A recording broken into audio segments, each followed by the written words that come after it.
Bonjour à tous et bienvenue dans la quotidienne. Cela fait 136 ans qu'il a disparu, donc nous l'attendions avec impatience. Le crâne du grand chef Ataï est arrivé le 2 septembre à Tontouta ainsi que son sorcier.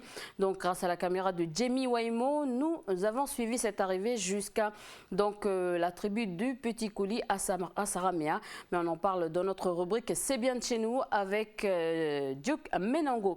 Ensuite, pour notre rubrique Job et éducation, nous nous intéressons encore cette fois-ci à la formation des jeunes de la tribu de Bopop. Donc après l'agriculture, l'apiculture et ensuite le permis de conduire, nous allons voir comment ça se passe pendant la formation de mécanique. Marilène nous en dit plus dans notre rubrique Job et éducation. Et enfin, pour notre rubrique santé, nous nous intéressons à l'allaitement, pourquoi il est important d'allaiter nos enfants. Et en plus, donc ça revient moins cher, c'est économique. Mais on en parle dans notre rubrique On s'occupe de vous pour leur retrouver notre invité du jour.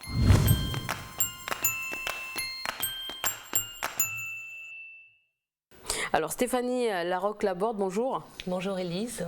Alors vous êtes là un peu pour parler de votre association et de la course qui attend l'un des parents des enfants malades. Est-ce que vous pouvez nous présenter cette association? Oui, bien sûr, avec plaisir.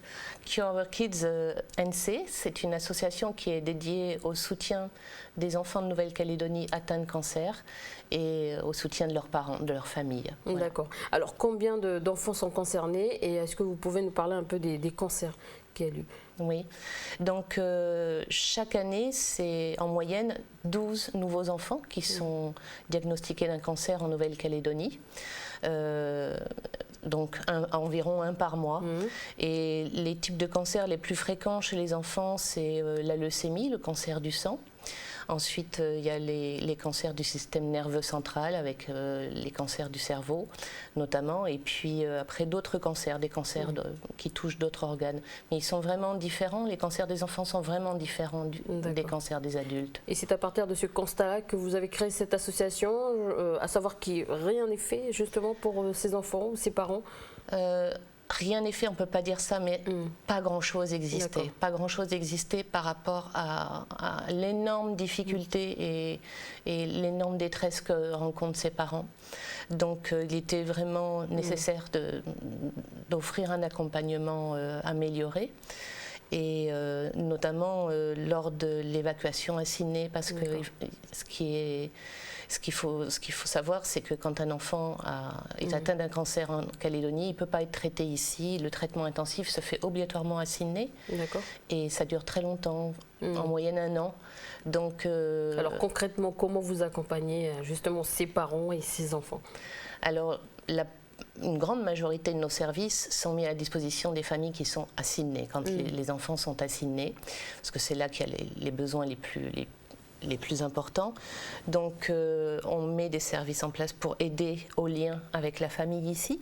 Alors c'est des prêts d'ordinateur, une connexion Internet pendant tout le séjour, et on renouvelle les crédits. Dès l'arrivée aussi, le prêt d'un téléphone avec une puce australienne. C'est des choses qui paraissent banales, mais c'est énorme de pouvoir contacter le papa ou les frères et sœurs. Des crédits de téléphone bien sûr, des goûters à l'hôpital, des visites de bénévoles, on accompagne aussi pour des traductions, pour le lien avec les familles quand on s'aperçoit que le deuxième parent qui est resté ici avec le reste de la famille n'a pas Internet à la maison, on installe Internet aussi chez eux, on prend en charge tout ça. Et voilà, il y a beaucoup de choses, une bibliothèque à l'hôpital, là-bas, une ludothèque, tout pour essayer de...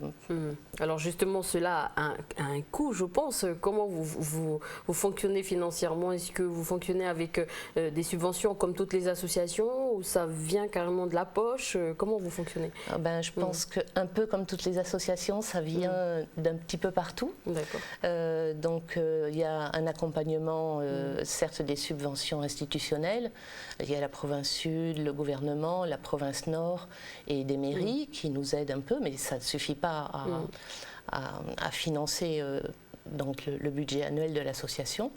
Après, il y a un petit peu de la poche, bien sûr, des membres de l'association.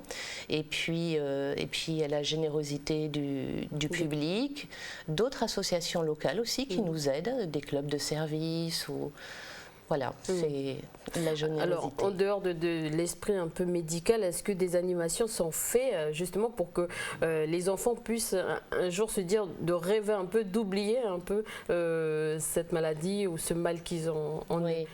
Bah, écoutez, c'est notre but en tout cas, hein, de leur offrir des divertissements pendant leur hospitalisation, leurs soins qui sont parfois douloureux. Et donc, bah, voilà, il y a des animations à l'hôpital, on fait des animations, on fait des sorties, on organise le maximum de sorties possibles à Ciné pour que les enfants voient un petit peu autre chose que l'hôpital et qu'ils se rechargent en énergie avec des moments de bonheur, pour pouvoir endurer le reste après. Est-ce que c'est les familles viennent de partout de la Calédonie pour vous voir et vous demander de l'aide? Comment ça se passe si on a envie justement d'adhérer à votre association? Alors pour adhérer, n'importe qui peut adhérer, on n'est pas obligé d'être une famille pour adhérer. Par contre, les familles qui sont touchées par le cancer de leur enfant n'ont pas besoin de nous demander. On est là maintenant, on a mis en place un système qui fait qu'elles ne peuvent pas passer à travers. D'accord. Voilà, bon, elles peuvent refuser, hein, mais en tout cas, dès qu'elles arrivent à Ciné, on a une personne là-bas qui représente l'association et qui offre nos services aux familles. Et donc, dès qu'une nouvelle famille calédonienne arrive dans le service d'oncologie des enfants, Anne est là et leur apporte tous les services de l'association. Alors, le moment le plus difficile, c'est quand l'enfant décède, mais vous accompagnez quand même les parents. Oui. Donc, un espace de parole est organisé au sein de l'association. Tout à fait. On accompagne les parents. Donc, c'est des moments, bien sûr, très difficiles. On ne peut pas guérir Effectivement, les grosses douleurs comme celle de la perte d'un enfant. Oui. Hein. Mais on peut être là pour écouter. Pour aider les parents à rencontrer d'autres, à partager leurs douleurs. Voilà. Maintenant, je voudrais quand même juste préciser que tous les enfants ne meurent pas. Oui. Et ça, c'est une victoire pour l'association. C'est une victoire pour la science et pour les familles. Voilà. Il y a 50 ans à peu près, tous les enfants atteints d'un cancer mouraient. Aujourd'hui, la science a fait tellement de progrès que près de 75 à 80% de ces enfants vont survivre. Alors, nous allons parler également de cette course, hein, dont l'un des parents part justement, c'est dans la région, un pays de la région. Est-ce que vous pouvez nous parler un peu de cette course? Oui. Alors, cette course est une course australienne qui est organisée à Sydney. Elle s'appelle la Blackmore Sydney Running. D'accord. Voilà. Et en fait, un papa qu'on a suivi avec l'association il y a quelques années, qui avait son petit garçon malade, a décidé de courir à cette course-là, cette année, pour appeler aux dons en faveur de l'association. Je voudrais dire quelques mots sur ce papa auquel on est très attaché, comme toutes les familles d'ailleurs, mais ce geste qu'il fait est quand même remarquable.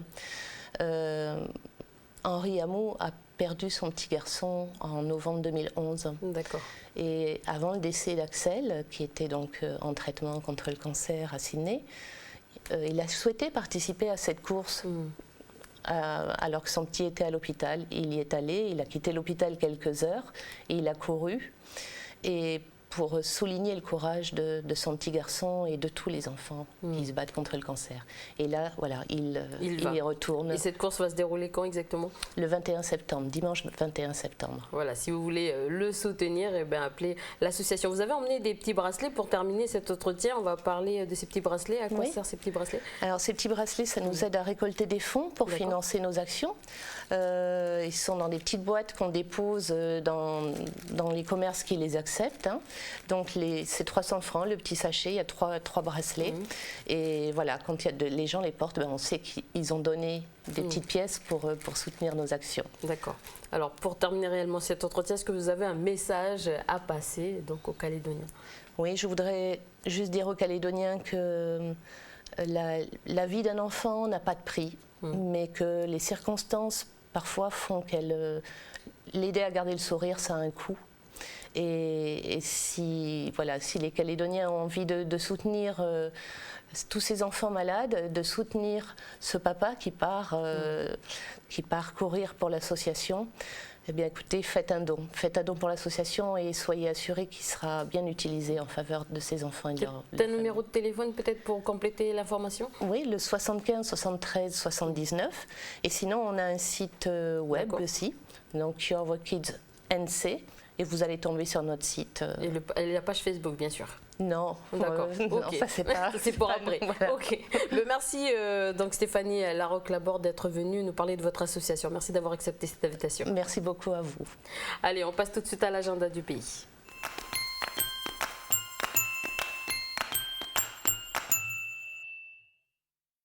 Salut Davina, donc on te retrouve pour l'agenda de ce jeudi. Bonjour. Oui, bonjour Élise et bonjour à vous à la maison. On va commencer cet agenda avec le CMEA qui organise 3 formations. Donc je vous donne déjà le numéro de téléphone pour les contacter, le 47 14 71. Sachez que ces 3 formations, vous pouvez aussi avoir des informations auprès des points information jeunesse qui sont près de chez vous. Donc n'hésitez pas.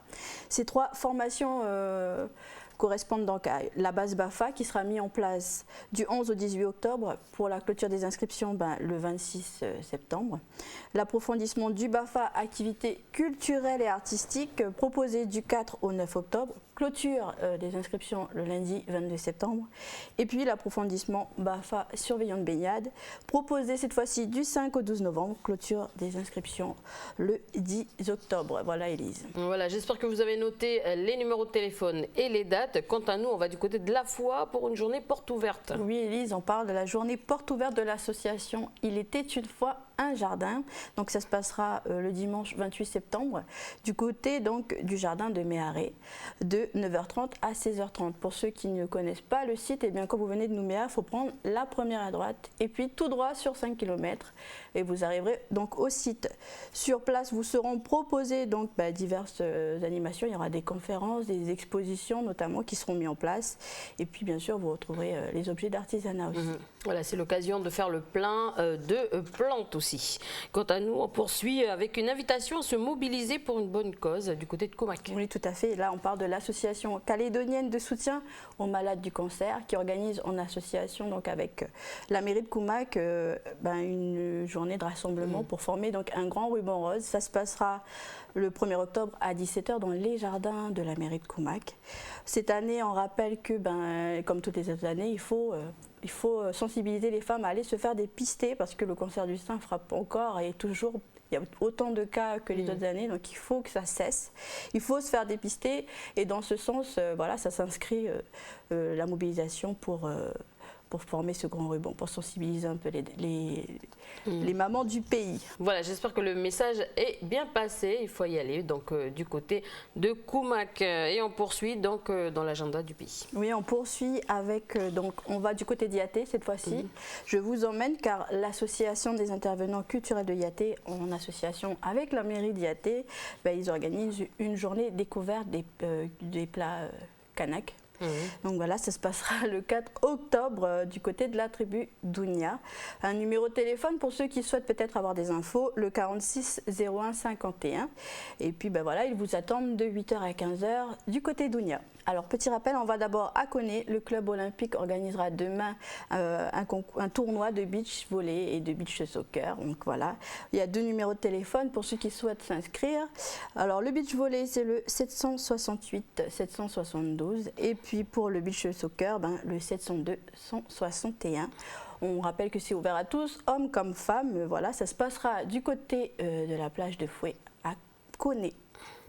Et tu continues du côté de Bourail. Oui. Pardon, je voulais terminer avec ce petit rappel. Il y aura aussi dimanche du côté de Bourail, comme tu disais, le canicross, la fameuse course pour chiens. Voilà. 2 catégories de participants. Donc ceux qui vont participer au canicross, c'est pour les coureurs qui ont l'habitude, on va dire, la départ donné à 7h. Et puis pour ceux qui veulent découvrir un peu la discipline, là, on va plutôt aller du côté de la canirondo et départ donné à 8h. Ceux qui souhaitent avoir des infos, il faut aller sur canifun.nc@gmail.com. Vous pouvez aussi aller sur Facebook, il suffit juste de taper Canifun Nouvelle-Calédonie pour avoir des informations. Voilà, Élise. Voilà, donc pour réellement terminer, parce que depuis tout à l'heure on dit qu'on finit cet agenda, mais c'est jamais terminé. Donc pour finir, on va du côté de Moindou. Ah ouais, je vous aime trop, je veux rester moi. Bon, bah tant pis, allez, on termine du côté de Moindou. Il y aura donc la 3e édition de la nuit de la chauve-souris et puis un week-end découverte. Donc ça commence aujourd'hui et ça se tient jusqu'à dimanche. Ceux qui souhaitent avoir des informations, il y a un numéro de téléphone, donc le 44 58 45. Et le but, bien sûr, de cet événement, c'est de sensibiliser les gens à la protection de ces espèces qui sont endémiques à notre pays. Voilà. Merci Davina pour tous ces rendez-vous et ces numéros de téléphone. Merci à vous, merci à toi Élise et puis à tout à l'heure pour la rubrique fin mois. Allez, on passe tout de suite à notre rubrique C'est bien de chez nous.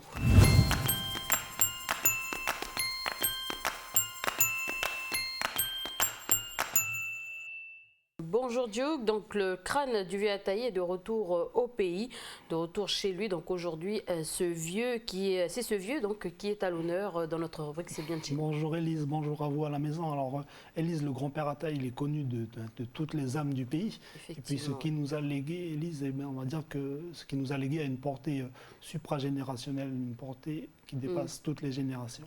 C'est vrai qu'on peut rappeler, c'est vrai que tu as complètement raison, les générations d'aujourd'hui, on va dire qu'on le porte partout, les dessins, les tricots, et même dans les guérites des tribus, on voit son image un peu partout. Donc est-ce qu'on peut rappeler un peu quel fait ce vieux Kanak et comment on appelle ça, est-il si important pour l'histoire du pays? Oui, on peut rappeler pour quel fait les faits historiques un peu qui nous ont été rapportés là. Mais pour commencer, on peut parler de la fameuse scène, tu sais, à Teramba avec le gouverneur Orly, où on sait qu'à l'époque, l'administration, enfin, juste après la prise de possession, l'administration française, l'administration coloniale à l'époque, elle avait commencé, on a parlé de la spoliation des terres des vieux Kanaks. Elle avait commencé à s'accaparer des terres des vieux pour distribuer ça aux colons, tout ça qui voulaient s'installer, et puis une grosse partie aussi pour les besoins de l'administration coloniale à l'époque, et puis aussi pour les prisonniers, les bagnards libérés, tout ça, distribuer tout ça pour que la colonisation se fasse, quoi. Et puis le grand chef Ataï à l'époque, enfin le grand-père Ataï à l'époque, c'est un des premiers en tout cas, le plus connu, qui s'est levé contre les abus de l'administration coloniale par rapport à cette scène-là à Teramba avec le gouverneur Orly. Le vieux Ataï s'est déplacé voir le gouverneur et s'est déplacé avec deux sacs, un sac de pierre et un sac de terre. En fait, le vieux là disait au gouverneur que, voilà, gouverneur, dû au fait que toutes nos terres sont réquisitionnées par l'administration, tout ça, dû au fait que les colons ont laissé leur bétail en liberté, en liberté sur des vastes étendues sur lesquelles on cultivait. Là. Et voilà, nos champs, nos tarots, nos ignames sont détruits par le bétail, quoi. Du coup, il faut faire quelque chose. Et c'est ça, justement, qui a fait qu'il y a eu la révolte. C'est ça, parce que la réponse du gouverneur, ça a été vous n'avez qu'à faire des barrières autour de vos plantations. Et le vieux lui aurait sorti la fameuse phrase, là, le jour où mes ignames ou mes tarots iront manger ton bétail, peut-être que là, je penserai à faire des barrières. Voilà un peu ce qu'on peut dire, Élise. Et puis voilà, aujourd'hui, le crâne du vieux et de son médecin est de retour. Et puis, depuis le 2 septembre. Depuis le 2 septembre, à savoir le vieux est mort le 1er septembre, d'après les dates qu'on a. Et puis voilà, justement, notre frangin, notre collègue Jimmy Waimo, il a suivi pour nous l'arrivée du crâne à Tontouta jusqu'à sa disposition à la tribu de Petit Coulis. Et puis il en est revenu avec ce petit reportage, tous ces témoignages du grand chef Kawa, tout ça. Et puis voilà, je te propose, Elie, je vous propose à vous à la maison qu'on regarde ensemble ce petit reportage signé Jimmy Waimo.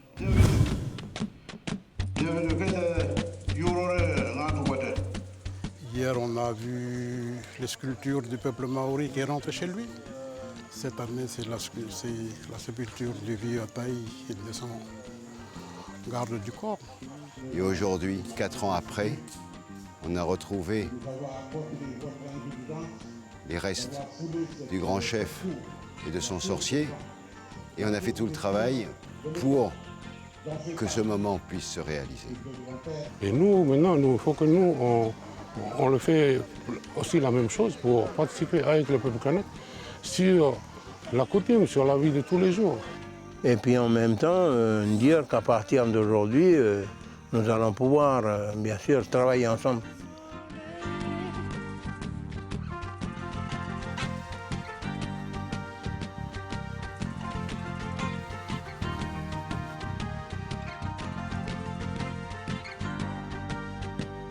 Mais là, on se trouve actuellement à la grande chefferie de Kouli. Cette tribu a été créée par mon grand-père après la colonisation. Après avoir créé les réserves. Parce qu'on a d'abord créé la tribu d'un grand Kouli un peu plus haut. Kouli qui veut dire nos coulons. On fait un nos coulons pour fermer les gens et tout. Voilà. Ça, c'est les haches des vieux, là.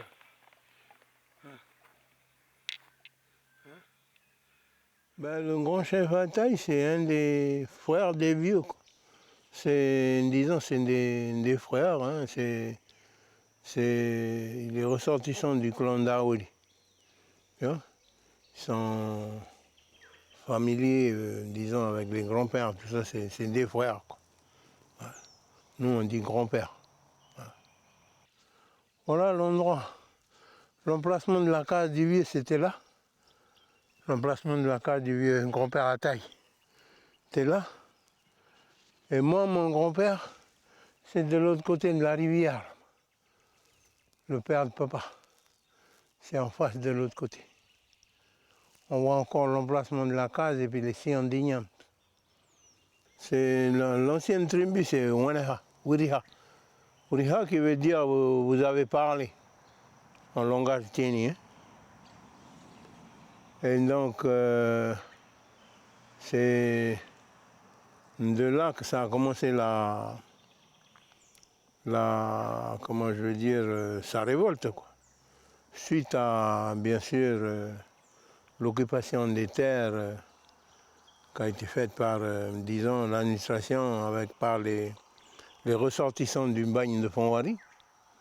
Donc, à l'époque, à chaque fois que chaque détenu a fini son temps de prison, l'État, le gouvernement de l'époque, lui a attribué une parcelle de terre pour lui travailler et planter de quoi manger et vivre. C'est un moment de reconnaissance. C'est un moment où l'État français, que j'ai l'honneur de représenter ici, manifeste le respect qu'il doit aux vieux qui dorment dans son cercueil. Ils sont arrivés à Tantouta, il y a le commissaire qui est venu nous attendre là-bas. Donc je les remercie et tout. Et puis de là, on les a amenés ici. Oui, très satisfaits, bien sûr, ça fait... Hein. Vous savez, depuis 80, aujourd'hui, ça fait combien? Ça fait 20 ans. Hein. Donc on est très satisfaits de son retour. Bienvenue. Bienvenue. On vous reçoit ici dans le pays kanak.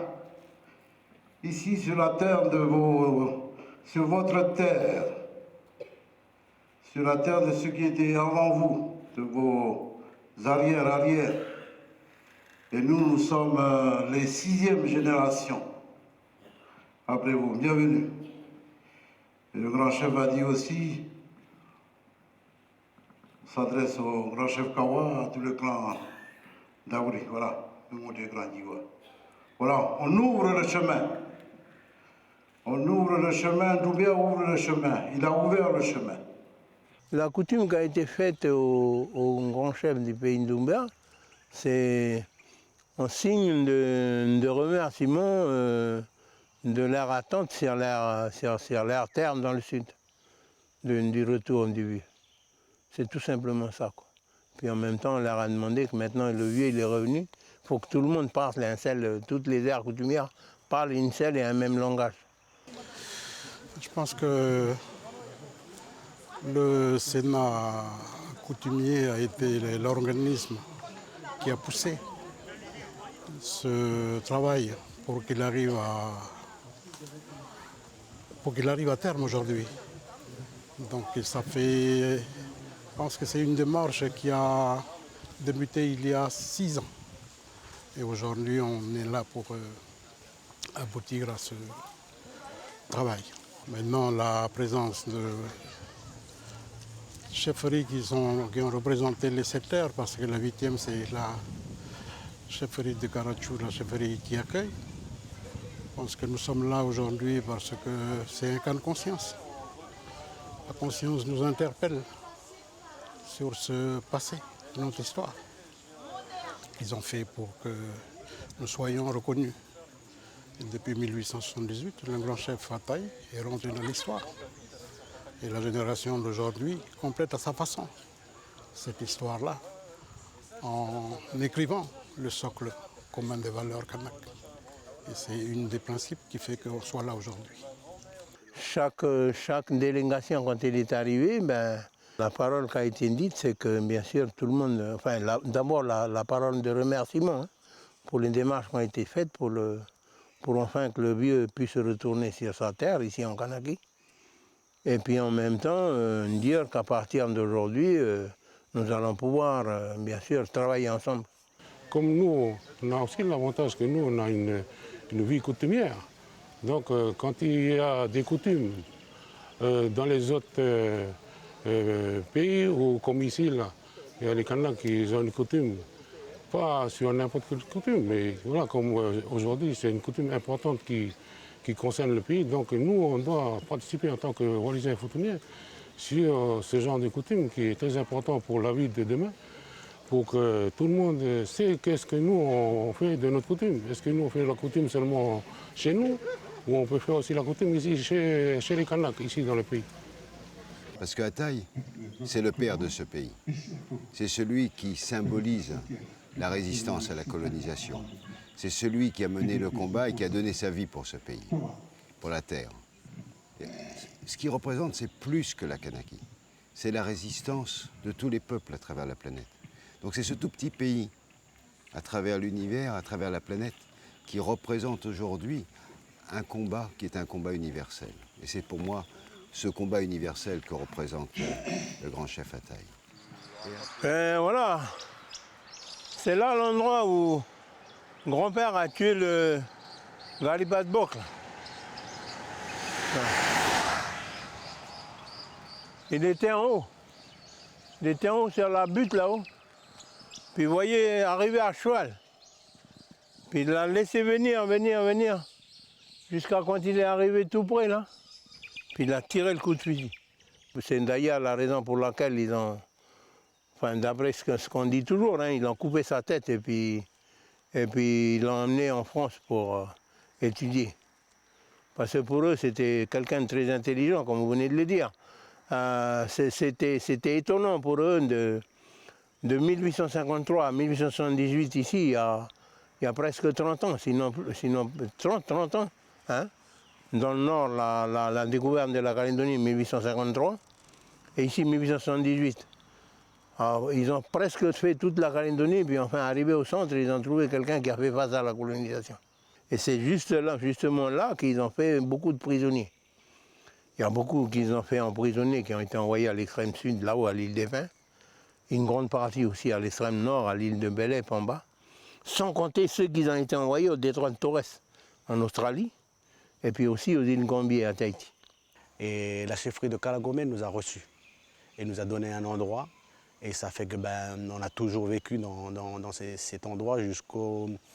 Je ne peux pas vraiment te dire la date exacte. Je crois qu'on a vu sans quitter cet endroit par rapport aux écoles, aller vers une tribu à Gromène. Et aujourd'hui, 136 ans après, il y a là, je dirais, une fierté de mon cœur, du fait que moi j'ai toujours resté comme ça. On est que 4 de la famille Ataï. Et on n'a pas su vraiment suivre l'histoire. Et j'en remercie beaucoup le grand chef Kawa, pour toutes les démarches qu'il a faites. Il a voyagé partout pour essayer de retrouver la tête d'Ataï. Et aujourd'hui, c'est une grande fierté pour ma part et puis pour ma petite famille. Pour vous expliquer un peu la généalogie du clan à nous, ça commence par, on dit Kouluyuru Tiamangi, Mbéouru Paourou, Achana Warchelon, Mayerunya, Chiviruala, Ngorwaneha. D'ailleurs, on aime Dieu, mais faut avoir le point de Mambri, Yurtia. On dit tout qu'on tourne d'Aouri, Kawam, Favish. On dit vous êtes deux d'Aouri, Kawam, Favish. Non, mais pour aurait Tiamangi, mais moi, comment il m'a tout. Madame m'a mentionné, pour être venu Mungi, Novi, Nando, Saïra, mais Majou, Gara, mais mes boys, mais Nihoro, Mendame, voilà. Tous ces noms-là, ça touche toute la grande terre, du sud au nord, l'est à l'ouest. Voilà.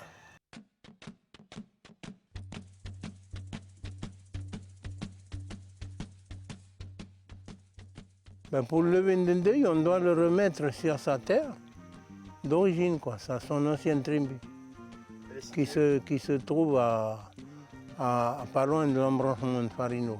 Les dialogues ont été entrepris déjà par moi, avec la personne qui vit sur ces terres actuellement. Et la première discussion a été que, bien sûr, lui, il était d'accord. Il était d'accord pour nous donner 20 ans pour la construction du caveau. Et puis quand je suis retourné quelques mois après, il n'était plus d'accord. Il ne veut plus rien entendre parler.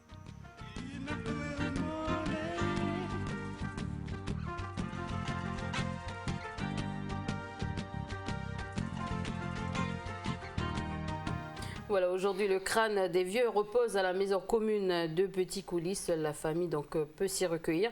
Les vieux sont encore en discussion avec les personnes qui vivent sur donc les terres où le grand-père Ataï avait justement sa demeure. C'est vrai, Elise. Alors, Elise, on peut dire aussi que à l'époque, après la révolte, tous les descendants, enfin pas tous les descendants, mais de nombreux descendants et puis nombreux membres de la famille du vieux, là, membres de ces clans, pardon, ils se sont dispersés sur l'ensemble du pays, même sur l'ensemble de la zone. Il y en a qui ont été à Tahiti, Vanuatu, tout ça. Et puis on peut dire que c'est à l'image un peu. Il y en a qui disent qu'ils se sont sauvés, mais on peut dire aussi qu'une autre façon de voir la chose, c'est à l'image de l'acte et puis de l'héritage du vieux Ataï. On veut dire que ces personnes, elles se sont dispersées sur toute cette zone-là, un peu comme l'héritage du vieux, un peu comme son acte. Aujourd'hui, l'ensemble du pays, l'ensemble de la zone, toute la jeunesse du pays bénéficie un peu du fait que le vieux s'est levé devant l'administration coloniale. On peut dire aussi que aujourd'hui, le crâne du vieux est de retour. Et puis c'est le moment pour nous, la jeunesse du pays, pour le pays tout entier, de faire un peu le bilan sur ce que le vieux avait soulevé à l'époque. Où est-ce qu'on en est aujourd'hui? À l'époque, il voulait parler de montrer un peu, lever la voix sur ce qui faisait du mal au pays. Aujourd'hui, c'est le moment, comme je viens de dire, de faire le bilan aussi sur ce qui fait du mal aujourd'hui au pays. On peut le vieux parler de faire des barrières, tout ça, pour protéger nos terres, tout ça. Aujourd'hui, on doit faire attention à l'administration plutôt, pardon, à l'industrie minière. C'est autre chose qui fait du mal à nos terres, même si ça nous fait du bien, mais il y a des outils aujourd'hui, on parle de développement durable, tout ça. C'est tout ça que le vieux Ataï il a laissé, que le grand-père nous a légué comme héritage. Et puis voilà. Une question un peu plus personnelle, est-ce que le combat reste le même aujourd'hui? Le combat, il a toujours été le même. Le vieux Ataï, c'est un des vieux qui a levé la voix, qui s'est levé contre la... Qui a osé. Qui a osé, voilà, c'est ça le mot. C'est le mot oser. Aujourd'hui, le combat, il reste le même. Depuis, dans les quartiers, par exemple, nous, à Moravel, tu verras, tous les garçons, ils ont un signe ici, là. YATA, c'est un petit symbole, c'est Ataï, quoi. On est en pleine ville. Le vieux, il a mené sa révolte à la fois dans les tribus, mais voilà, le message, il est resté. Et puis voilà, ceux qui sont... Nos petits frères, nos petites frangines qui sont en train d'étudier en métropole ou au Québec, tout ça, à travers le monde, ça fait partie de ce combat-là. Et puis aujourd'hui, voilà aussi ce que je voulais dire par rapport au nom du vieux Ataï, en langage tieni là, de la foi. Là, le mot Ataï signifie celui qui dévaste ou celui qui détruit tout là où il passe. La façon dont on peut penser aussi le nom du vieux, c'est celui qui détruit tout là où il passe, un peu comme le cyclone. Mais c'est aussi celui qui incite qui nous incite à mieux reconstruire tout sur de nouvelles bases, de bases plus fortes. Voilà un peu le message du vieux Ataï, la façon dont on peut lire son message un peu. Ok, d'accord. Duc, merci de nous avoir un peu parlé du vieux et justement, donc on pourra aller se recueillir donc à sa tombe. Si vous pouvez aller justement au Petit Coulis. Merci, Duc. Élise, pardon, juste une petite précision. Pour le moment, oui, c'est la famille qui a le droit de se recueillir. Et puis, normalement, il se laisse une année pour travailler sur tout ça. Et puis voilà, peut-être après que... Mais le fait que le crâne soit là-bas, ça ne change rien au fait que le vieux Ataï, c'est le grand-père de tout le pays par rapport à ce qu'il a fait, par rapport à l'héritage qu'il nous a laissé. Ok, d'accord. Merci Duc de nous avoir parlé du grand chef Ataï. Merci encore à vous à la maison de nous avoir suivis. Allez, on passe tout de suite à notre rubrique Job et éducation.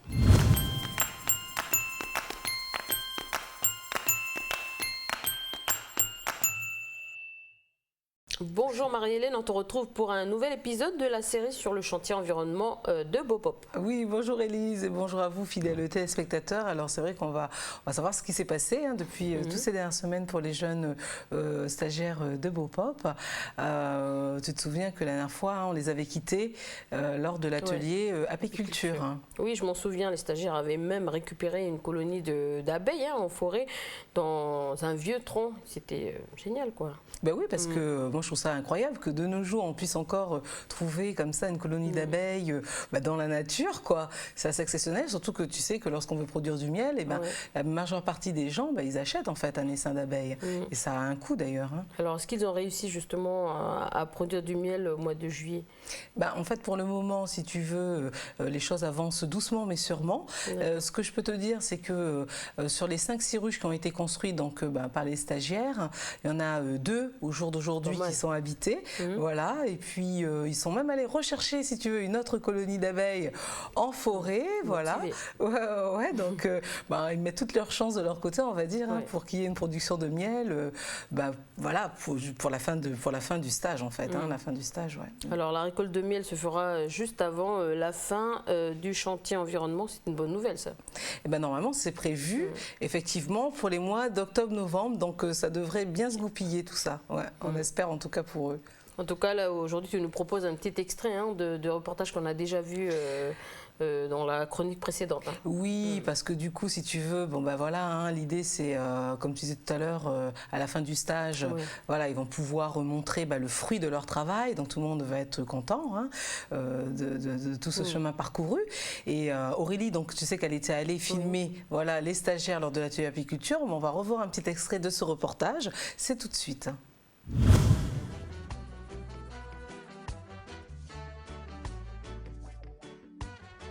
Ça a 2 rôles en fait la fumée. Le premier c'est de faire croire à la colonie qu'il y a le feu à la maison en fait, que la ruche est en train de brûler. Et le deuxième effet c'est de perturber les communications entre les abeilles.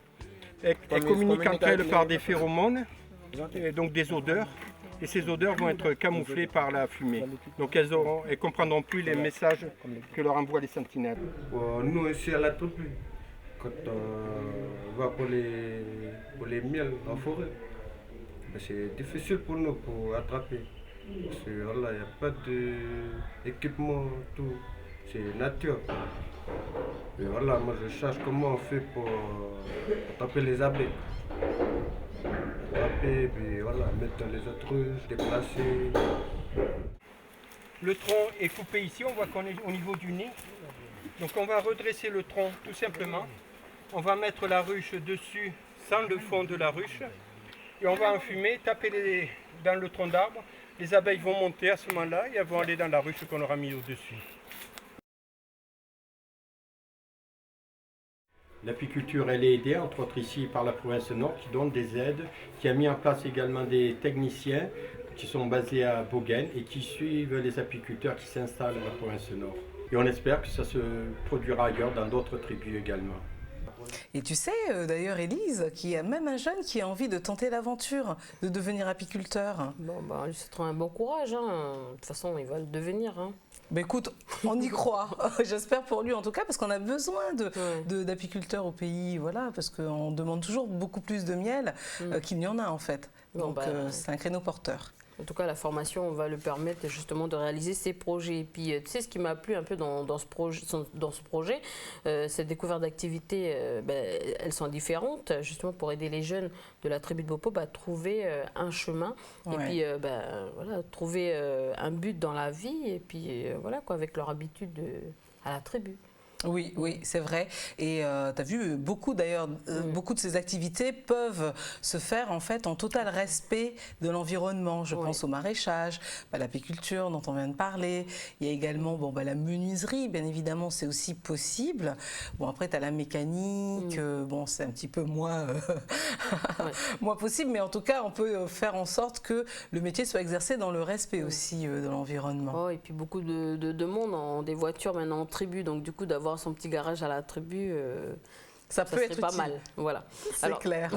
Et si la création justement d'activités ne se concrétise pas tout de suite, est-ce qu'il existe une autre possibilité? Eh bien oui, j'ai envie de te dire que l'objectif aussi de chantier environnement de Bopop, c'est de permettre aux jeunes de suivre ensuite une formation s'ils le souhaitent. Imagine qu'il y en ait qui est accroché dans tel ou tel secteur d'activité, eh bien il pourra se renseigner ensuite auprès des structures compétentes. On pense, on le sait, à Cap Emploi, à la direction d'information professionnelle de la province Nord, bref, aux maisons aussi d'insertion des jeunes, pour poursuivre une formation.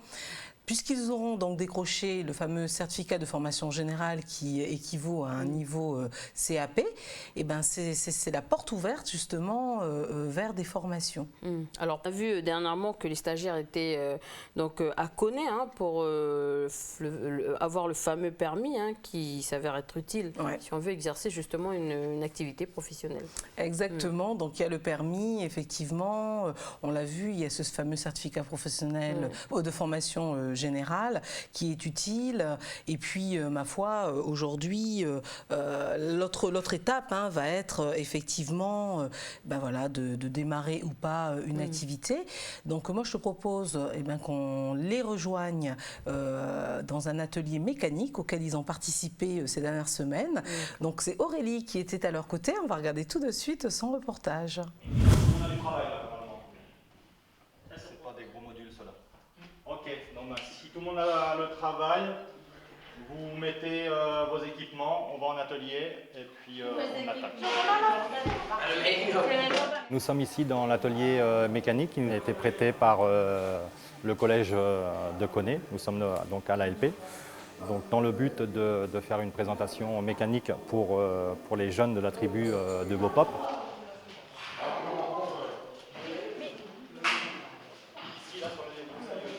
Une panne qui est assez rare, mais ça peut arriver, c'est lorsqu'on ne fait pas le bon pourcentage d'essence, d'huile dans l'essence.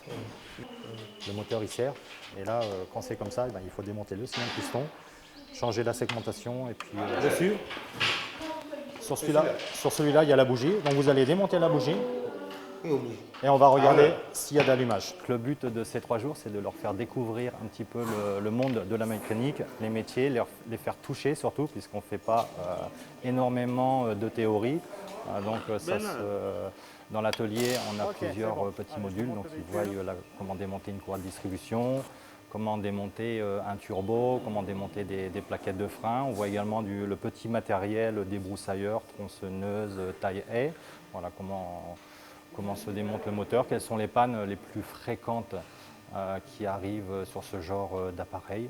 Voilà, donc ça leur permet de pouvoir toucher, surtout de pouvoir éventuellement peut-être faire naître des vocations dans ce domaine. Depuis la formation, on a appris à démonter des turbos d'une voiture, démontage des plaquettes.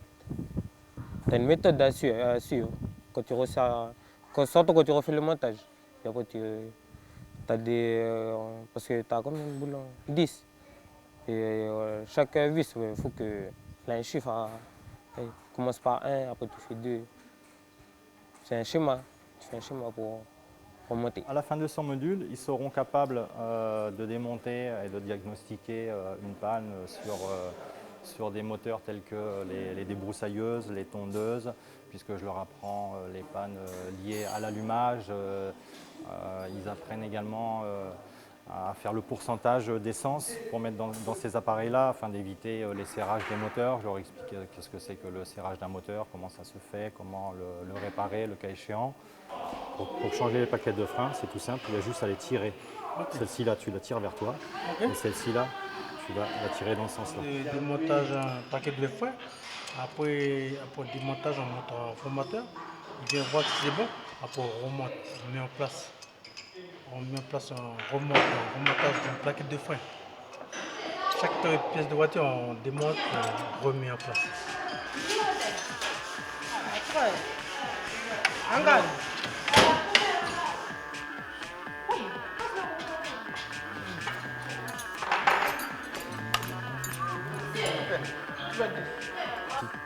Pour pouvoir l'enquiller dans son axe.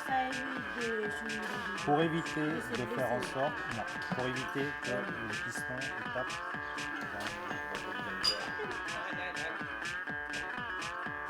Le turbo. Démontable.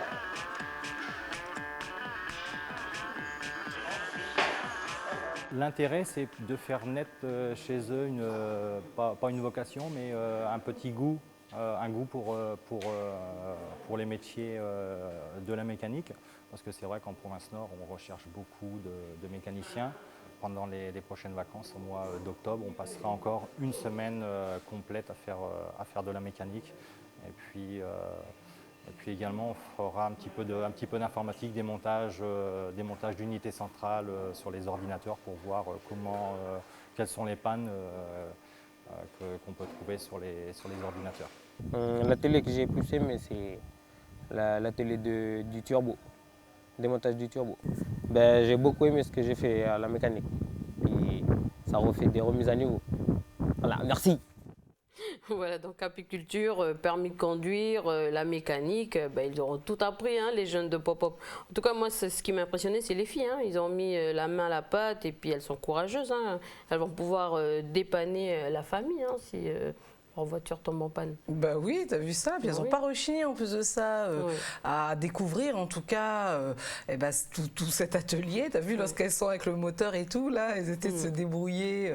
Voilà, donc ça fait plaisir à voir en tout cas. Et c'est vrai que Johan, comment c'est déjà son petit nom, le Digarère, leur avait concocté un sacré programme. Hein. Il y avait beaucoup de choses à voir, quoi. En tout cas, elles sont courageuses. Alors, à quoi est-ce que l'on peut être confronté hein, dans ces métiers-là ?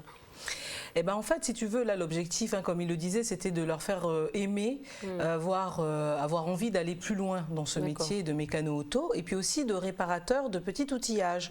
Parce que ça aussi, c'est un secteur d'activité voilà, dans lequel il y a du travail, et c'est vrai que voilà, on peut dépanner beaucoup de gens lorsqu'on s'y connaît.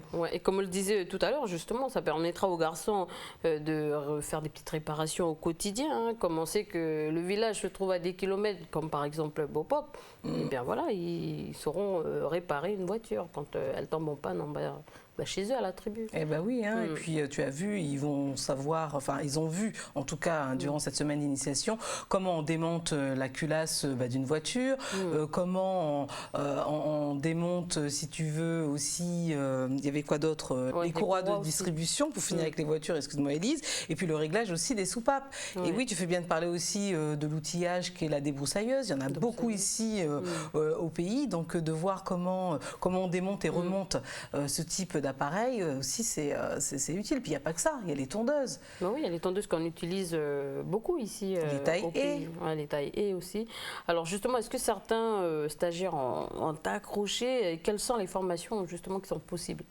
Alors, bien évidemment, les garçons étaient les plus curieux, ceux qui posaient beaucoup de questions. On avait certains d'ailleurs qui avaient déjà fait un petit peu de mécanique. Et donc, il y en a au moins 5 ou 6 parmi les stagiaires qui souhaitent poursuivre. Donc, voilà, on va voir s'ils parviendront à concrétiser leur objectif. Et puis, bien évidemment, la formation se poursuit. En tout cas, la découverte de ce métier-là se poursuit puisqu'il est prévu encore une autre session. Semaine au mois d'octobre, hein. C'est ce que j'avais entendu. Exactement. Exactement, cette fois-ci ça va être en demi-journée. Voilà, donc ils vont poursuivre le travail. Donc il y aura un petit contrôle de connaissances pour voir si voilà, ils ont retenu ce qu'ils ont appris la fois dernière. Et puis ils vont poursuivre l'apprentissage. L'idée, l'un des objectifs en tout cas, d'améliorer, si tu veux, ou d'acquérir la dextérité lorsqu'on répare quelque chose. Donc l'aventure continue en mécanique en tout cas. D'accord. Alors avant la fin du chantier environnement, est-ce qu'il y a encore un atelier, ça on l'a dit, hein, l'atelier mécanique qui est prévu là, au mois d'octobre, c'est ça? Oui, c'est ça. Et puis tu sais, pour la formation, tu m'avais posé la question, Élise, pour les formations, oui, il y a des possibilités en tout cas de suivre des formations. Hein. Il y a un stage qui est possible à Wailou en fait pour devenir mécano sur les engins de mine. Et puis il y a aussi le TFPA qui propose une formation de mécano auto. Donc il y a des possibilités. Et là c'est bientôt la fin du chantier là. Et oui, tu sais que à la fin du mois de novembre, voilà, le chantier arrive à son terme. Donc il va falloir, il y aura certainement un bilan aussi. Hein. Il y a une journée aussi qui est prévue pour que tout le monde se rende compte un petit peu de ce qui s'est fait pendant ces 8 mois de découverte.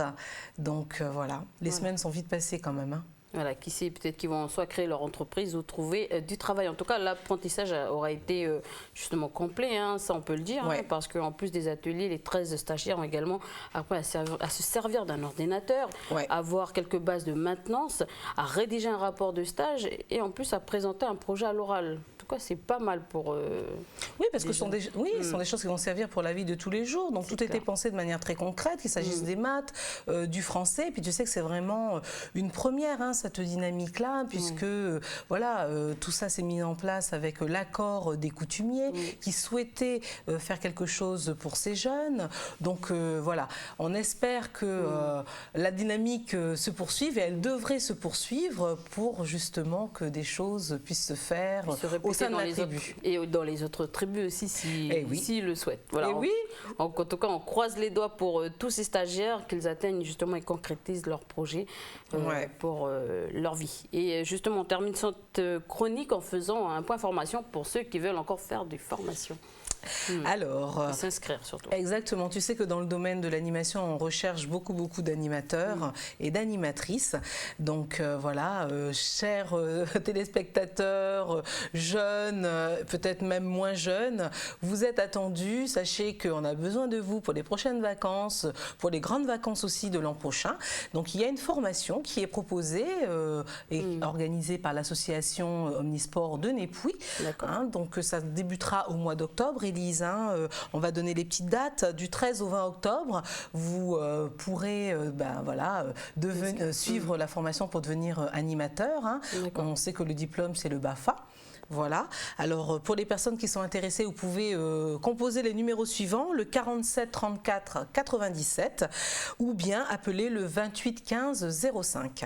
Et l'association Séméa Poilon Wallo organise également une formation du 11 au 18 octobre du côté de Poigny à l'internat. Exactement. Et il faut donc être âgé au minimum de 17 ans pour pouvoir participer à ce programme de formation. Alors, pour ceux qui le souhaitent, hein, ils peuvent toujours se renseigner auprès des structures dédiées à l'emploi que l'on connaît, hein, qui sont donc Cap Emploi. Il y a également la direction de la formation et de l'insertion professionnelle de la province Nord. Il y a également la maison locale d'insertion des jeunes, la MLIGE, et puis les points formation jeunesse aussi qui peuvent être vos relais lorsque vous souhaitez avoir des renseignements sur les formations et notamment celles qui concernent donc les animateurs. D'accord. Alors, si vous êtes demandeur d'emploi et vous ne savez pas encore vers quelle profession vous orienter, eh bien, sachez qu'une découverte de métier dans les secteurs de la voirie et des réseaux est organisée, hein, c'est ça, hein, Exactement, Élise. Alors, les participants, ils vont avoir l'occasion d'observer en fait un chantier pour savoir un petit peu comment tout ça se passe dans ce secteur d'activité-là. Ils vont aussi découvrir que le travail se fait beaucoup en équipe. Ils vont pouvoir se familiariser aussi avec le vocabulaire qui est utilisé dans ce secteur-là, et puis également se familiariser avec les outils que l'on utilise pour réaliser les travaux. Et puis, il y a aussi la lecture de plans, le décryptage aussi de certains documents techniques, et puis les principes de sécurité aussi, Élise, vont être abordés. Donc, tu vois, là aussi, la découverte, elle est complète. Hein. C'est clair. Alors, il y a pas mal de métiers dans ce secteur-là. C'est bien que les demandeurs d'emploi puissent découvrir toutes ces professions. Exactement, Élise. Et puis tu sais qu'il y a également tout un point qui va être fait justement sur les secteurs d'activité qui recrutent pour qu'ensuite les personnes sachent où se diriger pour postuler, trouver un emploi ou poursuivre vers peut-être une formation. Alors justement, est-ce qu'à l'issue de cette découverte de métier sur un chantier voirie, les stagiaires seront fait prêt pour postuler à un emploi? Eh ben, si tu veux, voilà, encore une fois, ils vont soit s'orienter dans cette voie-là, soit changer de direction, mais en tout cas, ça leur permet de savoir comment on travaille dans ce secteur d'activité, et puis ensuite faire le nécessaire pour intégrer une formation, développer des qualifications, voilà. C'est un petit peu l'objectif. Alors, quand et où débute cette découverte de métiers dans le secteur de la voirie et des réseaux? Alors ça se passe à la tribu de Bako, d'ailleurs dans pas très longtemps, puisque la session devrait débuter le 22 septembre jusqu'au 3 octobre. Il y a 16 places de disponibles, Élise, et la formation elle va durer donc 10 jours. Alors il faut savoir que si toutefois voilà, on a loupé le coche pour cette fois-ci, il y a une deuxième session qui est prévue. Exactement. Alors, elle est prévue du 20 octobre au 31 octobre. Elle durera aussi 10 jours. Il y a également 16 places de disponibles. Donc, pour se renseigner, il va falloir donc appeler la direction d'information professionnelle de la province Nord. Exactement. Au numéro suivant, le 47 72 27. Voilà. Merci Marie-Hélène pour tous ces numéros, toutes ces informations. Donc, tu restes avec nous encore pour la rubrique utile et pratique.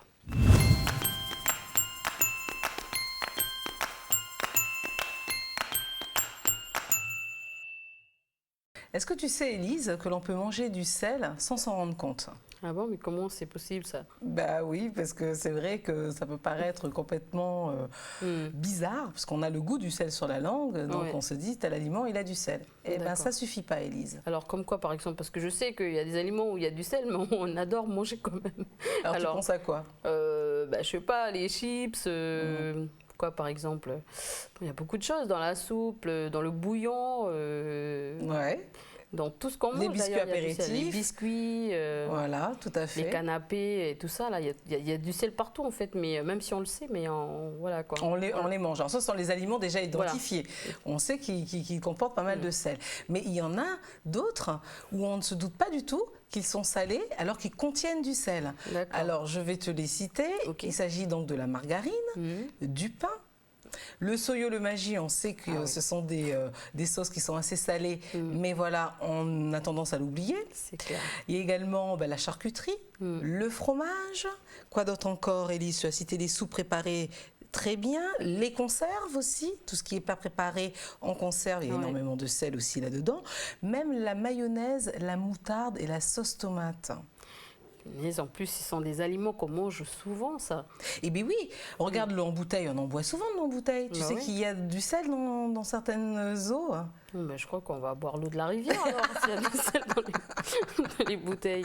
Même les viennoiseries aussi, elles ont du sel, Élise. Elles contiennent du sel. Donc tout ça, si tu veux, c'est pour prendre conscience que tout ce sel-là peut s'ajouter énormément dans une journée si on a tendance à manger beaucoup de ces aliments. Donc il faut faire attention. Et on a droit à manger combien de sel? Eh bien, normalement, on a droit... Combien de sel environ, comment on appelle ça? Quelle est la quantité? Voilà, la quantité. Oui, on a droit normalement à 2,5 grammes de sel par jour pour un adulte.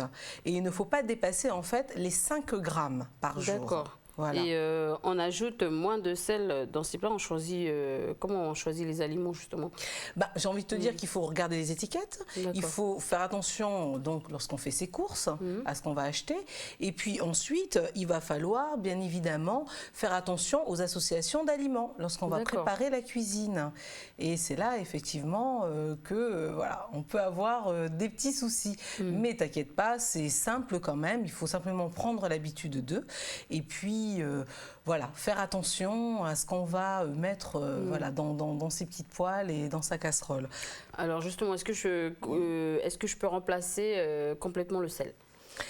J'ai envie de te dire... Moi, j'ai envie de te dire oui. Moi, j'ai envie de te dire oui parce qu'il faut qu'on soit vigilant par rapport à ça. Et en fait, pour pallier le manque, si tu veux, de sel, il y a des petites astuces, Élise. D'accord. Alors, quelles sont ces astuces? Là, tu peux me donner quelques astuces parce que moi, le sel... Tu aimes le sel? Dans tous les plats. C'est vrai? Tu sales tout le temps? Tout le temps. D'accord. Mais peut-être que tu sales bien aussi. Parce que si tu veux, c'est l'ajout excessif de sel qui est problématique. toi, tu peux saler quand même. Je veux dire, on ne peut pas manger complètement sans sel, parce qu'on en a quand même besoin pour notre santé. Notre corps, il en a besoin. Il faut simplement pas trop en ajouter. Donc, pour te donner une petite astuce, Élise, pour éviter de trop mettre de sel, il faut utiliser les épices, il faut utiliser les herbes aromatiques, il faut également éviter d'associer par exemple Maggi et soyo, ou encore Maggi et quoi d'autre, et de la margarine par exemple. Il faut éviter d'associer bouillon de cube, voilà, et puis beurre salé. Hein. Donc à partir du moment où tu sauras quels sont les aliments qui comportent pas mal de sel, et ben, tu vas faire attention lorsque tu vas cuisiner, tout simplement. Soit le salé pendant qu'on mange, soit le salé lorsqu'on cuisine le plat, c'est ça? Le mieux, c'est de saler lorsqu'on cuisine. Après, avant de saler justement le plat qui sera cuisiné, il vaut mieux le goûter, parce que tu as déjà remarqué, on a souvent tendance à saler sans avoir même goûté le plat, par automatisme en fait. Là, il faudra faire aussi attention, il faut goûter d'abord avant de saler. Et puis, il y a un autre élément aussi qui est important, Élise, c'est que le sel, il n'est pas forcément inscrit sous cette dénomination-là sur les étiquettes des produits. D'accord, alors tu sais, eh ben, le sodium, par exemple, c'est du sel. Le chlorure de sodium, c'est du sel aussi. Et pour faire, si tu veux, la petite équivalence par rapport au degré de sel que contient un aliment, il faut savoir que dans 1 gramme de sodium, il y a 2,5 grammes de sel, Élise. C'est énorme quand même. Autorisé en plus. Ouais, 2,5 grammes, c'est le taux autorisé par jour pour un adulte. Alors, tu disais tout à l'heure qu'on avait besoin de sel pour vivre. Pourquoi exactement? Qu'est-ce que ça a permis justement au corps? Alors justement, le sel, il sert à la régulation de la pression et du volume sanguin. Il sert aussi au bon fonctionnement des muscles et puis au cheminement aussi de l'influx nerveux. D'accord. Voilà, donc tu vois, ce sont quand même, ce n'est pas rien, quoi. Hein, ce sont quand même des besoins vitaux. Pour le corps. Alors justement, on a besoin de sel pour vivre, mais il ne faut pas en abuser comme tu le disais depuis tout à l'heure. Alors en Calédonie, quelle est la situation de notre consommation? On consomme beaucoup de sel, Élise. Tu sais qu'on est quand même à 5. On consomme 5 à 10 fois trop de sel. Le Calédonien aime le sel, donc il faut qu'on soit vigilant, puisque nous le savons déjà que les problèmes cardiovasculaires sont nombreux. Nous avons aussi notre problème de diabète, nous avons aussi notre problème d'obésité.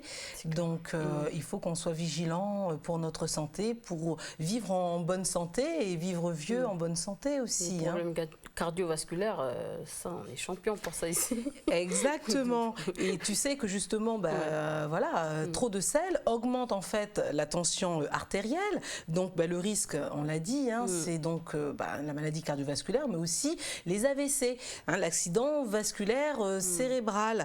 Et puis une surconsommation de sel aussi, Élise, peut aggraver certaines maladies comme l'insuffisance rénale, comme les cancers digestifs et puis aussi l'ostéoporose. Voilà, donc on peut éviter d'être malade en mangeant moins de sel et en suivant justement le conseil du gouvernement de la Nouvelle-Calédonie qui dit... Et de l'Agence sanitaire et sociale de la Nouvelle-Calédonie, c'est vrai qu'il dit qu'il faut manger moins de sel, donc soyons vigilants. Mangez mieux, bougez plus. Voilà, surtout ça, bougez plus. Merci Marie-Hélène. Et puisqu'on parle justement de sel et de la nourriture, on va passer tout de suite à notre rubrique Fin Bon.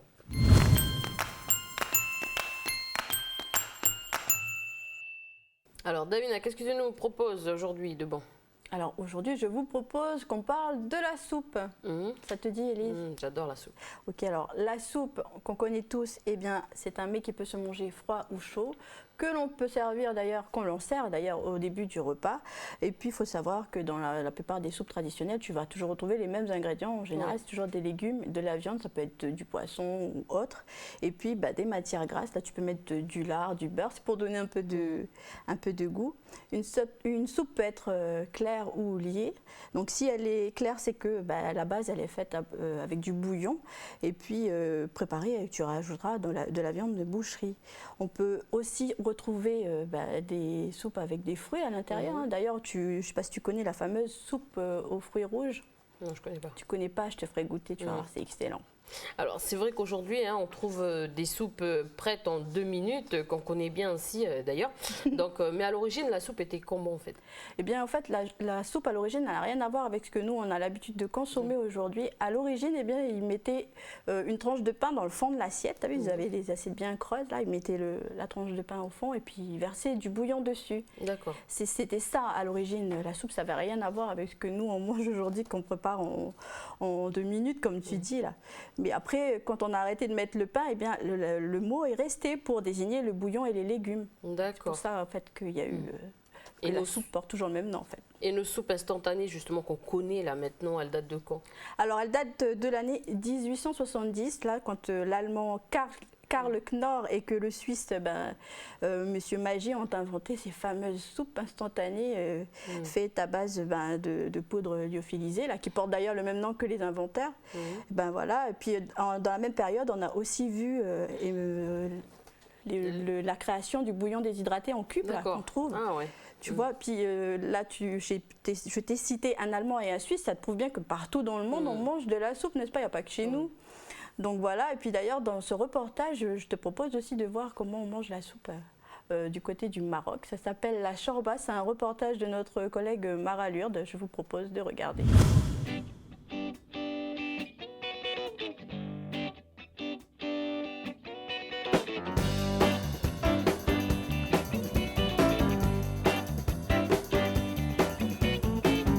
Bonjour, aujourd'hui on va faire un plat traditionnel qui s'appelle la chorba.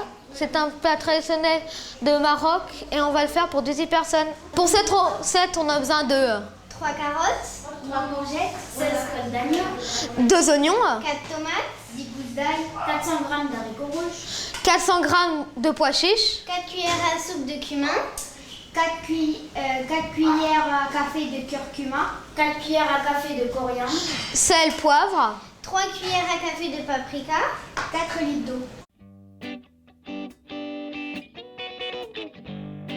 3 carottes, 3 courgettes, 16 clottes d'oignons, 2 oignons, 4 tomates, 10 gousses d'ail, 400 g d'haricots rouges, 400 g de pois chiches, 4 cuillères à soupe de cumin, 3 cuillères à café de curcuma, coriandre et de paprika, sel, poivre. 4 litres d'eau.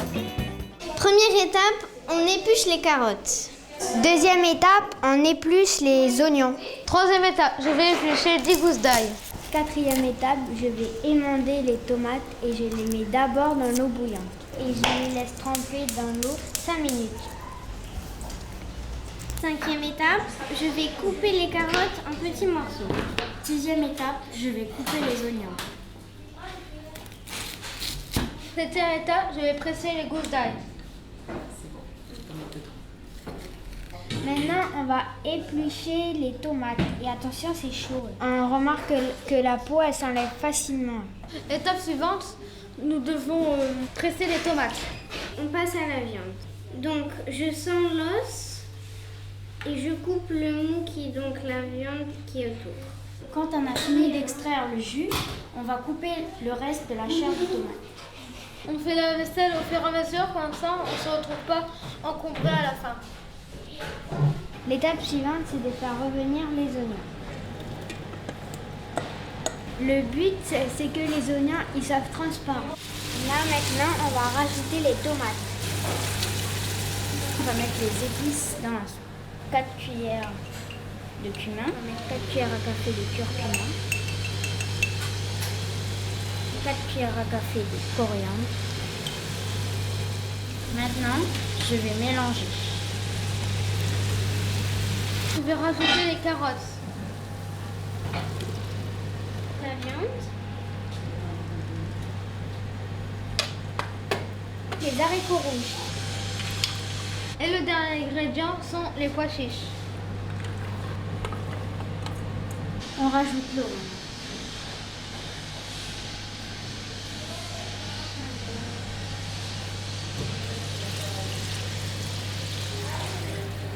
6 cuillères à café de sel. Maintenant, on va mettre le poivre. Et maintenant, on laisse mijoter 45 minutes. 15 minutes avant la fin de la cuisson, je rajoute les courgettes. À la fin de la cuisson, on rajoute l'ail pour garder un peu de goût. Dès que la cuisson est terminée, on va broyer la chorba.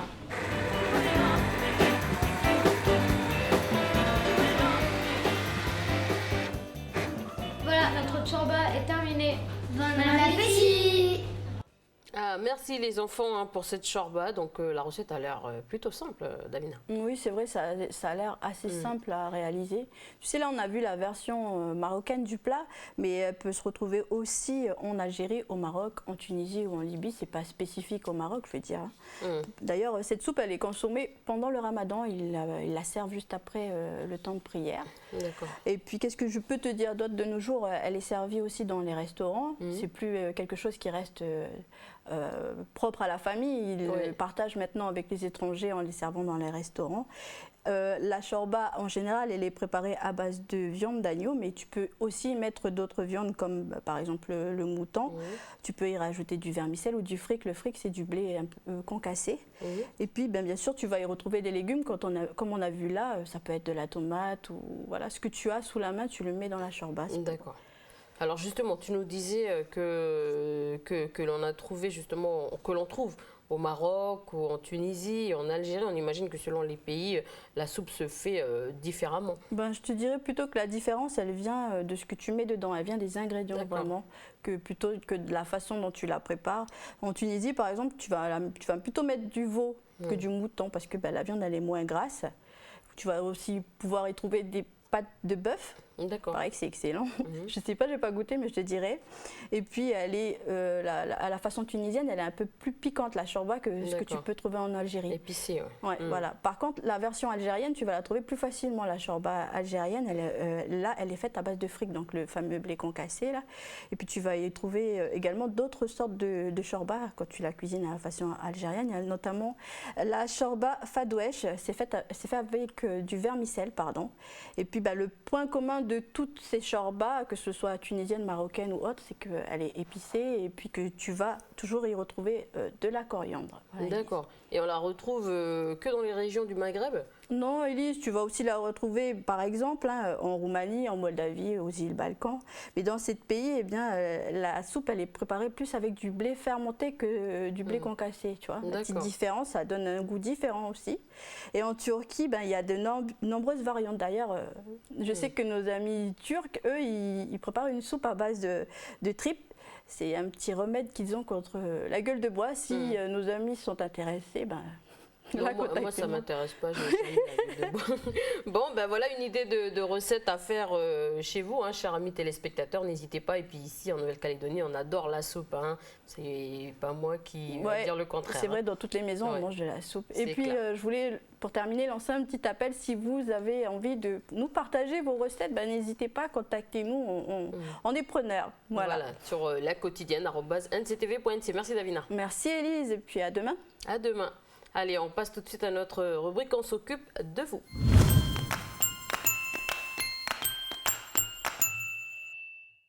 Bonjour Anna, dans ta rubrique, donc aujourd'hui nous parlerons d'allaitement maternel et nous verrons avec toi tout ce qu'il faut savoir sur le sujet. Bonjour Élise et bonjour à tout le monde. C'est vrai que de nos jours, c'est devenu un vrai casse-tête pour une femme de pouvoir allaiter. Oui. Souvent, il faut jongler entre le travail, la maison, enfin les enfants, bref, voilà, c'est difficile de concilier tout ça et puis pas toujours évident de pouvoir allaiter. Oui, parfois on a envie de se transformer en Wonder Woman, comme on dit ça, tellement on a envie de tout faire, mais on ne peut pas, donc on est obligé de s'organiser. C'est le défi pour la femme du XXIe siècle, d'arriver à gérer à la fois sa vie familiale et puis le travail. Donc pour en revenir à l'allaitement, eh bien on sait, enfin, les bienfaits ont été reconnus. L'allaitement maternel, il n'apporte que des bienfaits pour le bébé, car il est adapté finalement à la mesure de ses besoins. Et puis, sa composition, elle évolue au fil de la croissance de l'enfant. Et puis, s'adapte progressivement à la croissance du bébé. Le lait maternel, il contient tous les éléments nutritifs nécessaires à la bonne croissance du bébé, puisqu'il y a notamment des vitamines, des protéines, des glucides, des sels minéraux, des lipides, des acides gras essentiels etc., etc. Et puis on peut dire que le lait est complet parce que le bébé digère facilement et puis il contient aussi des anticorps qui peuvent nous protéger justement des maladies comme par exemple des infections concernant l'ORL par exemple. Oui, et puis il protège aussi contre les infections intestinales. Il ne fait pas que protéger contre les infections ORL, comme tu disais. Et puis il permet aussi la diminution des allergies, ça c'est important. Et surtout dans les familles à haut risque. Il y a des familles, on sait, où la plupart sont allergiques. Donc avec le lait maternel, ça aide à combattre contre ces allergies. Et puis pour un point de vue plus pratique, je dirais, donc... il a l'avantage d'être toujours disponible, à la bonne température et puis immédiatement. Et puis il faut dire aussi les choses, pas de matériel, c'est gratuit, c'est, comment on appelle ça, pas de sortie de biberon ni de boîte de lait et puis voilà, c'est à la portée de main.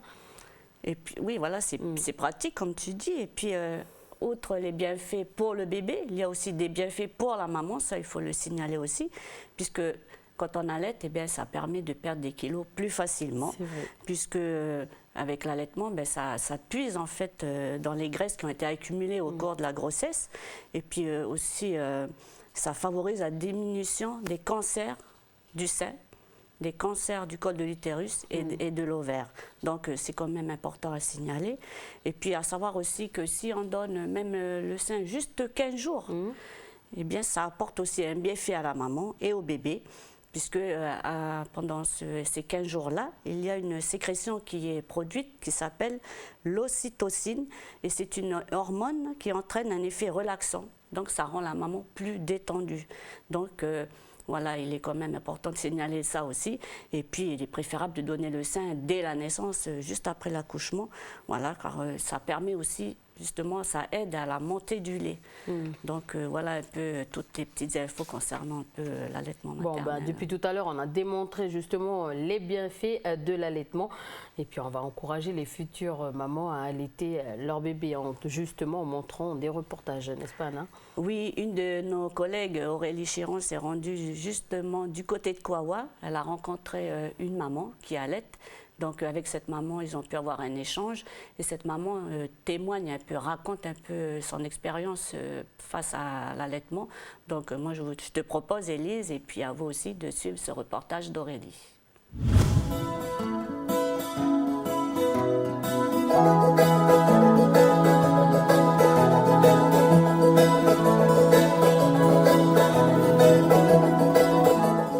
L'allaitement maternel est quand même au centre des préoccupations au niveau de la prise en charge des nouveau-nés et des jeunes enfants par les professionnels de la province Nord.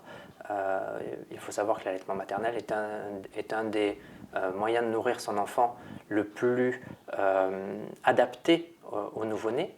Et un enfant qui sera allaité au sein est un enfant qui aura une meilleure santé par rapport à d'autres possibilités.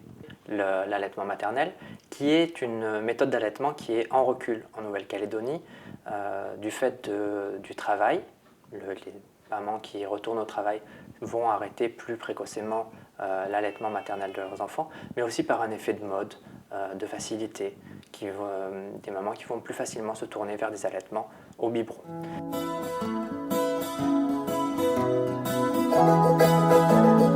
C'est gratuit. Et voilà, par exemple, si je vais à une réunion à l'école, ben, je ne vais pas arrêter la réunion pour aller faire un biberon. Je donne le lait, le sein. Voilà, c'est le plus rapide. La plupart des mamans aujourd'hui que je vois, c'est plus le biberon. Il y a moins, c'est rare maintenant avec le sein, quoi. C'est le lait, ben, c'est cher. Et ils sont moins malades. C'est un allaitement qui demande un petit peu d'aide, notamment au tout début. On a besoin d'être un petit peu aidé de par son entourage. Il ne faut pas hésiter à demander à se décharger de certaines occupations à la maison parce que l'allaitement maternel va demander du temps auprès de son bébé. Ça permet de développer une meilleure relation entre la maman et le bébé parce que la maman va accorder du temps à son enfant et aussi du temps à elle, puisque à terme, si un allaitement est bien conseillé, bien entouré, c'est aussi un moment de plaisir pour la maman. Donc il ne faut pas hésiter à demander de l'aide auprès de sa famille, auprès du papa du bébé, mais également auprès des professionnels de santé. Venir en dispensaire en cas de difficulté, afin d'en parler, afin d'évoquer les problèmes et puis d'essayer d'y trouver ensemble une solution.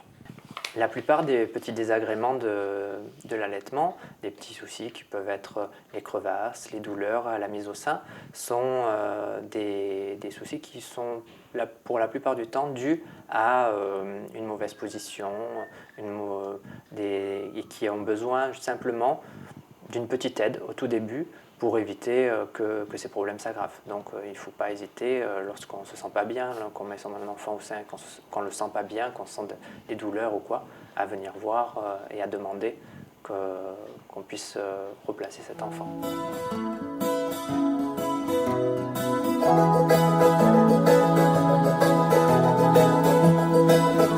Il n'y a pas de problème d'alimentation pendant l'allaitement. La femme a le droit de manger tout ce qu'elle mangeait pendant qu'elle était enceinte. L'enfant, quand il était dans le ventre de maman, recevait tous les aliments que la maman mangeait. Donc quand on allaite, il faut continuer la même alimentation qu'on avait quand on était enceinte. Il n'y a pas besoin de se restreindre. Il faut savoir que tout ce qu'on mange passe dans le lait. Donc c'est aussi un éveil au goût, puisque doucement, le lait maternel va évoluer en fonction de l'alimentation de la maman. Le jour où elle mangera quelque chose avec beaucoup d'ail, le jour où elle mangera quelque chose d'épicé, l'enfant va avoir, au niveau de l'allaitement maternel, un petit éveil au niveau de ses papilles, un petit éveil du goût, puisque le goût du lait va aussi changer. Donc, quand on a un enfant qui, après avoir par exemple mangé un gros plat de choux, qui a des petites difficultés gastriques, des petites coliques, il faut se poser la question toujours bien sûr de qu'est-ce que j'ai mangé le jour d'avant. Parce que il peut y avoir des petites modifications de la digestion du lait par rapport à l'allaitement. Il va y avoir des enfants qui vont préférer, par exemple, si un jour vous mangez un plat avec beaucoup d'ail, peut-être que l'enfant va préférer le lait ce jour-là, va téter beaucoup plus goulûment, ou alors il va peut-être ce jour-là avoir moins envie de téter parce que le goût ne lui plaira pas. Mais c'est aussi important que petit à petit, il ait le sens du goût qui soit éveillé par ces différents repas que la maman va mettre en place.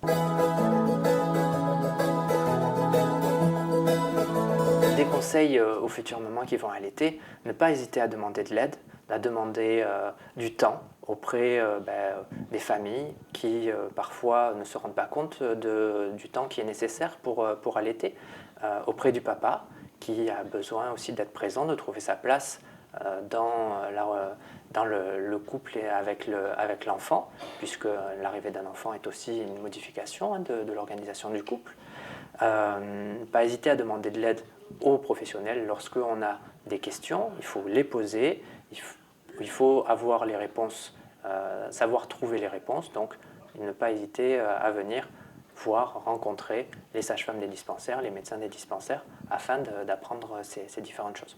Mais ce n'est pas forcément ces personnes-là qui vont avoir la meilleure information, la meilleure solution. Parfois, la solution de la tati, la solution de la maman va être plus adaptée encore à la situation, puisque la sage-femme ne sera pas plus auprès du couple autant que la maman ou la tati.